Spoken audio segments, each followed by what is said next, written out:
యముని పాశమే బిగుసుకున్నను మరణమన్నది మరల జననమే నిండు నూరేళ్ల సావాసం స్వర్గమయ్యింది వనవాసం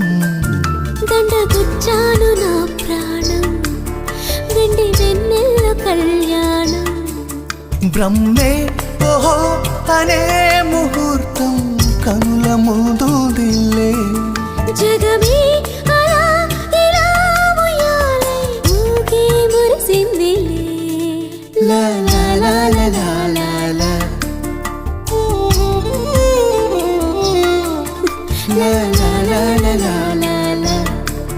లా లా లా లా లా